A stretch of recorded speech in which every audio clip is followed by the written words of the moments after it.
El Día de Muertos es una tradición con raíces muy profundas y antiguas, originadas en una época previa a la hispanidad. Cuando se rendía tributo a la muerte, el inicio del viaje hacia el Mictlán, en donde el alma de los difuntos debía atravesar diversos obstáculos, hasta llegar con Mictlantecutli, la deidad de los muertos, y Mictecacihuatl, la deidad femenina de los muertos, a quienes se les debía de hacer una ofrenda para conseguir el descanso eterno. Si bien la celebración actual del Día de Muertos es totalmente diferente a la celebrada por los pueblos prehispánicos, ambas guardan muchas semejanzas. Las ofrendas ya se realizaban desde tiempos prehispánicos. En el caso de la cultura mexica, a los muertos se les ofrendaban alimentos y agua para su largo viaje de ida hacia el Mictlán, que duraría 4 años. En el presente decimos que durante la madrugada del 1 de noviembre llegan las almas de los niños fallecidos a convivir con nosotros, pero esta creencia se origina de la época prehispánica. Según los mexicas, los niños que morían por causas líquidas iban directo al Tlalocan para convertirse en ayudantes de Tlaloc. Allí recibían el nombre de tlaloques. A ellos se les ofrendaba comida, pulque y unas pequeñas figuras de masa. Actualmente celebramos a nuestros muertos durante 2 días, pero para los mexicas las fiestas de los muertos duraban 40 días. El Micahuitontli, la fiesta de los muertos pequeños, abarcaba los primeros 20 días, mientras que los últimos 20 se celebraba el Huey Micahuitl, la fiesta de los muertos grandes, dedicados a los adultos fallecidos. A pesar de las claras diferencias entre la celebración prehispánica y la moderna, hay muchos paralelismos que nos ayudan a entender el origen de varias de las tradiciones que hoy son parte de este popular festejo.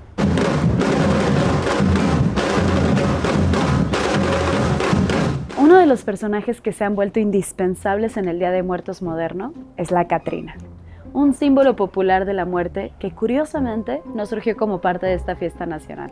Algo que tampoco puede faltar en los altares son los cráneos y calaveras, pues representan la consecuencia final e inevitable de la muerte. Para los mexicas, los cráneos no simbolizaban un elemento atemorizante, sino el recordatorio de nuestro destino.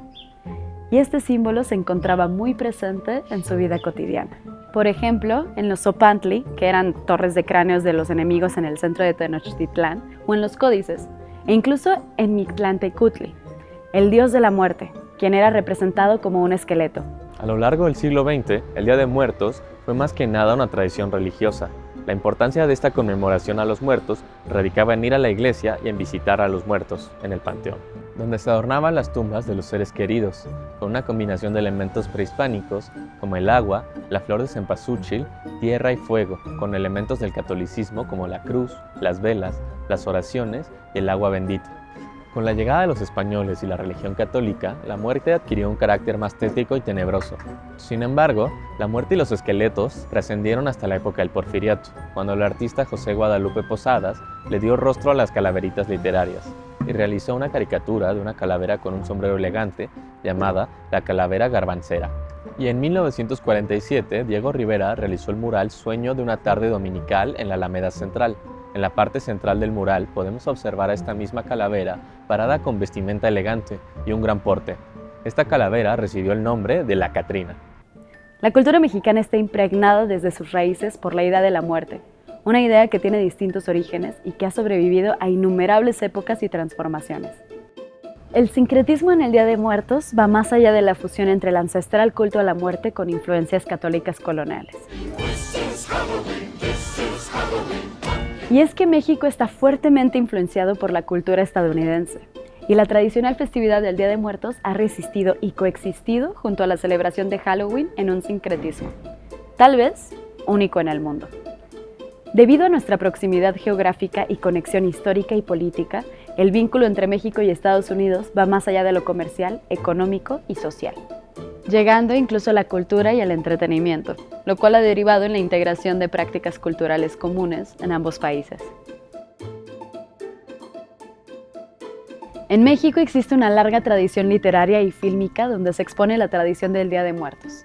Uno de los ejemplos más famosos es Macario, película de Roberto Gabaldón con una maravillosa fotografía de Gabriel Figueroa, inspirada en una obra del escritor Bruno Traven, en donde se explica el significado de esta celebración de forma muy particular.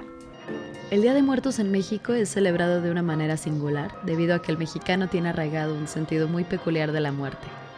Hace juguetes en forma de esqueletos, pan de muerto, calaveras de azúcar o de chocolate.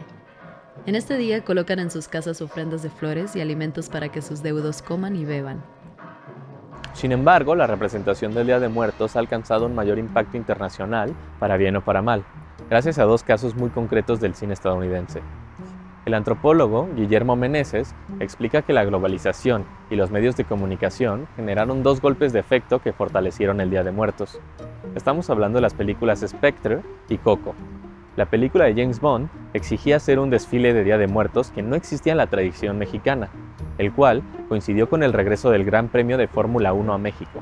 Al llegar los turistas a México para ver la Fórmula 1, querían también comprobar lo que habían visto en la película. Y Coco triunfó enormemente en Hollywood y el mundo con el imaginario que recrea parte de lo que es el Día de Muertos, con la flor de cempasúchil omnipresente. En palabras de Guillermo Meneses, cuando pensábamos que la fiesta de muertos tradicional de México estaba perdiendo el combate con el Halloween, fue esta misma industria cinematográfica que le ayudó a recuperarse. La celebración del Día de Muertos está más viva que nunca. No se trata solamente de adornos de temporada, de comer pan de muerto o de ambientar nuestras casas con tonalidades naranja, sino de honrar y conmemorar a nuestros muertos, quienes a medida que pasa el tiempo se hacen cada vez más presentes en nuestras memorias. Se trata de tener siempre presente el frágil velo que divide la vida y la muerte. Se trata de reencontrarnos con nuestros seres queridos, aquellos que perdimos en el camino a través de nuestros recuerdos, de nuestros sentidos, del aroma copal y de las flores de cempasúchil. Porque como dijo Isabel Allende, la muerte no existe, la gente solo muere cuando la olvidan. Si puedes recordarme, siempre estaré contigo.